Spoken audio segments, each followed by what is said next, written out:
related to the climate change challenge that we are now in this event. Next, please.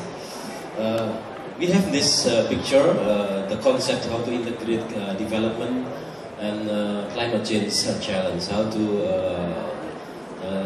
mainstreaming these two issues into the same goals, the national welfare, whether through mitigation action or can I have this pointers and adaptation actions.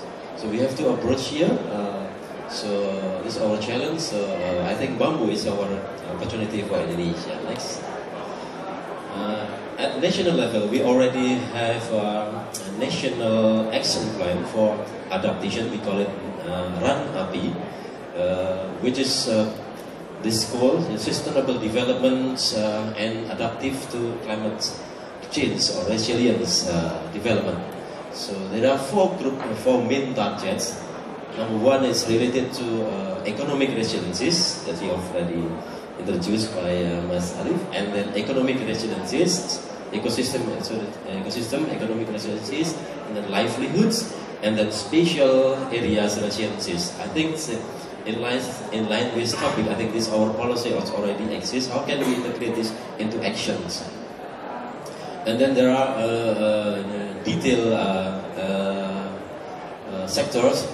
How this discussion today can support the food security. Bamboo is also potential foods, and then energy. You have waste can be produced,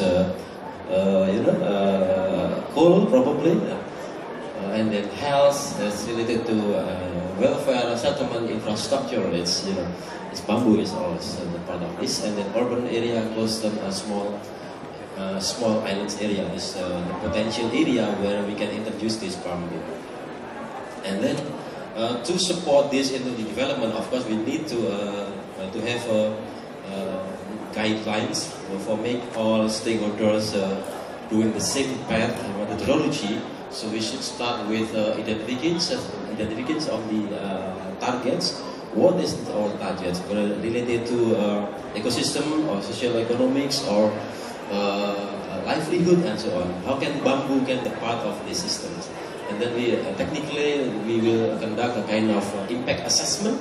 We should focus which area, which locations that as our priority to be introduced in this action program, mainstreaming the climate change adaptation. And then we should develop what we call it vulnerability assessment and risk assessment.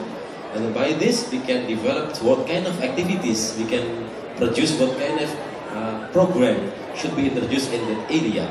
And then we can mainstreaming into the development after we select the priority. This is the main frame for the mainstreaming of this. But how about the, this is the same things.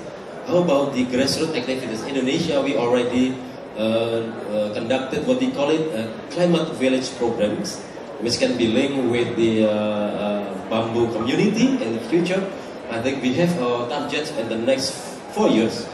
2000 climate village program. Climate village. We call it PROCLIM. PROCLIM stands for Climate Village Programs. It started already 3 years. The concept of this is to recognize the initiative of local people, which it's not government-driven program, but it's like the bamboo community can be the part, can be participate in this. So the NGO or local government can propose to Ministry of Environment and Forestry to get a kind of incentive from the government annually. And then we have, of course, criteria how to evaluate them. There are two main groups. And the first one related to technical activities, dealing with adaptation and mitigation, which cover 60% of the score. So, and then how about the local community sustainability system? We consider about the 40%. How this climate village can sustain by themselves. There are detailed criteria here. I think I will not. We can discuss later on.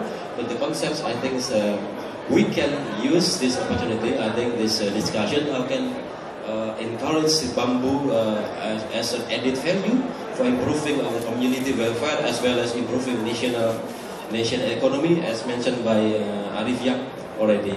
Thank you. This is my introduction about this, and thank you very much. Thank you very much.